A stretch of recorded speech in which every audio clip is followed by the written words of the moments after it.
almost there. I think we're live. We're setting it up. I think we're almost here.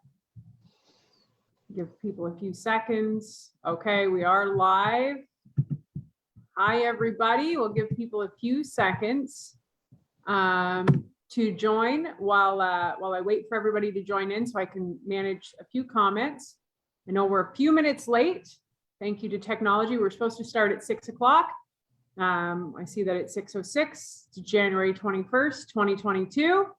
And it also happens to be my dad, Martin Leahy's birthday. So that's important to get out of the way before we even get into anything. So we got people joining in. Can we all hear?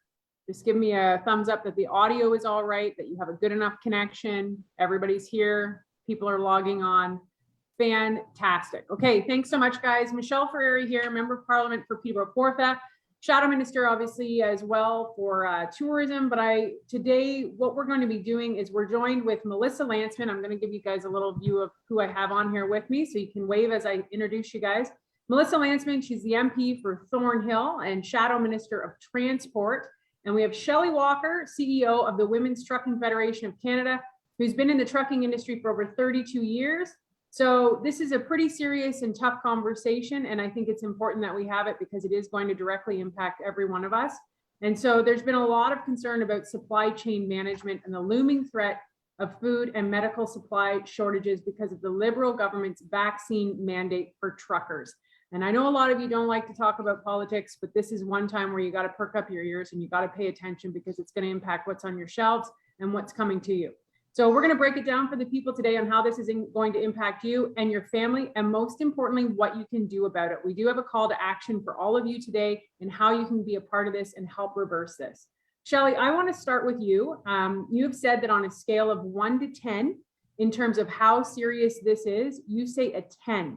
Why, and how do you think this mandate will impact Canadians? Well, I'm going to say it's a 10 because between US and Canadian drivers, they represent a significant amount of trucks that are crossing the border. In my estimate, about 20,000 less loads are going to be delivering weekly into Canada. Do you know that that would take up a $6 million square foot warehouse? So that's a lot of freight, and it won't stop there. The backlog will continue to compound, and it will progressively get worse every day. I'm estimating probably in about 3 weeks' time is when we're really going to start noticing it, when you're going to walk in and you're going to see 50% less on the shelves every day. Do you remember the toilet paper crunch? Mm-hmm. Don't we all? That was a theory. This is going to be fact. So when reality kicks in, consumers are going to start panic buying.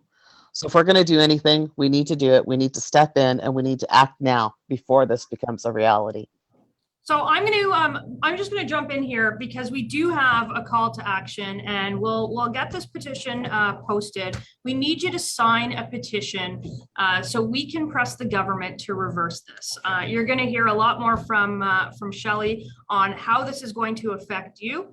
But I will say, I'll just jump in here. We've got a petition going. It's going to be posted in the comments throughout this thing. We're going to post it afterwards. Sign it. Pass it along. This is what gets the government to reverse things when people start to understand how it's going to affect them. And I think that in order to have the government move on an issue, we need your help. So that's my plea at the beginning of this, and I will repeat it over and over again.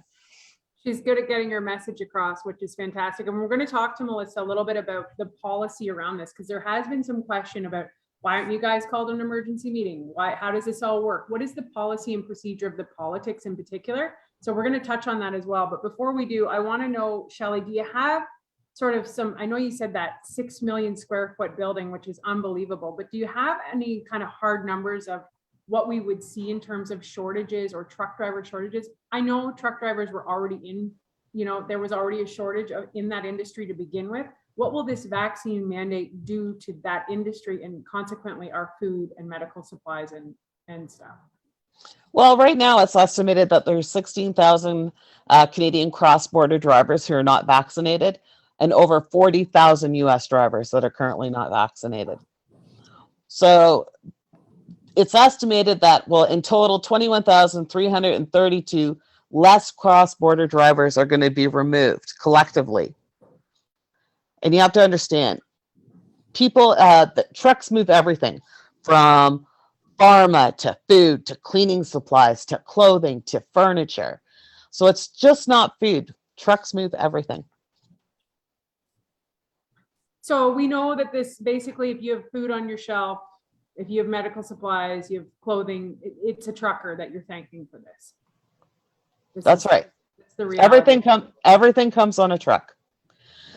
Everything. Okay. So Melissa, I want you to break this down because a lot of people don't understand the politics of this or why, how this can even happen. How does a mandate like this get passed? Sure. And then how do we as opposition reverse it? Well, here's the thing. It's not politics. It's actually just right and wrong. It's political science versus real science. It's ideology over common sense.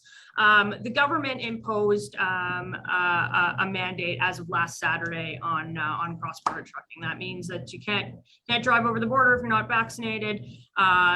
We started calling for this. I wrote a letter to the Minister of Transport on January 6th. That was the interaction. We started bringing this up, understanding that this mandate was coming and that they had the opportunity to do the right thing.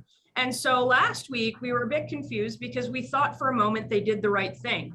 They reversed it. And it turns out that I think what they did was they misled the public in thinking that they reversed it. So they reversed it and then reversed the reversal. And now we're asking them to actually reverse the decision because, like you're going to hear from Shelly for the rest of our time, this is going to affect us. We've got inflationary pressure in the country. That means prices on everything are going up. It's 4.8%. That's the highest in 30 years. But I want to pay particular attention to food costs because that's where we're seeing the biggest rise in cost. And you don't really need to be an economist to figure out when there's less of something, the price goes up. And when there is no something, there is panic. And Shelly rightfully pointed out that we're going to have situations of panic buying. I'm getting all kinds of things in my office about the availability of product in grocery stores or frankly, just about anything.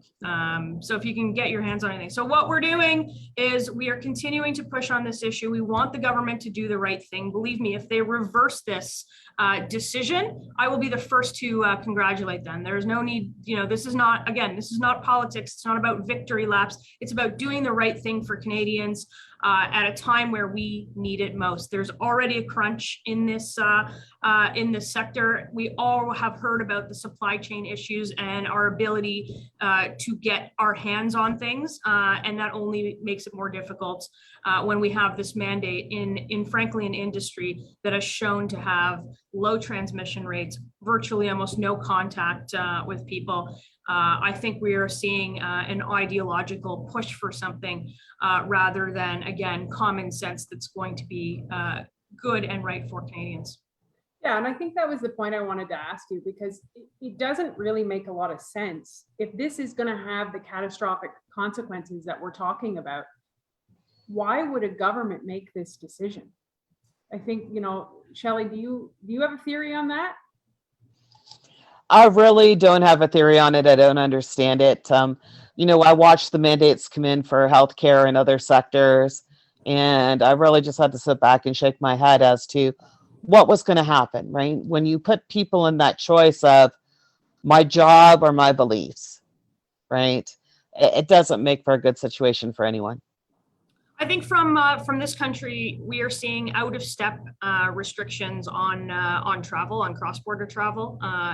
If you've thought about, if you are going to take a trip outside of this country, we've got a testing regime, frankly, out of step with the rest of the G7, and it's making it complicated. And that, that's not just the family going down to the beach vacation. That is people who cross the border for work 6, 12, 18 times a year that work in both spots. It's really hindering. So I think there's some of these decisions that that the government has in place. Again, they don't seem to be rooted in science. science. They're not in step with the rest of the world. And we're looking for some help. So I'm going to post the petition again. You're going to see it in the comments below. Help us out. Put your name to this. Help us overthrow this decision from government. Help us reverse the mandate for truckers so that you can have what you need when you need it. What a couple questions have come through, guys, about the US mandate. And so if the US imposes a vaccine mandate on truckers, what does it even matter if we fight this? So, you know, where do you stand on that, Melissa? Well, I'm going to say this plainly. Two wrongs don't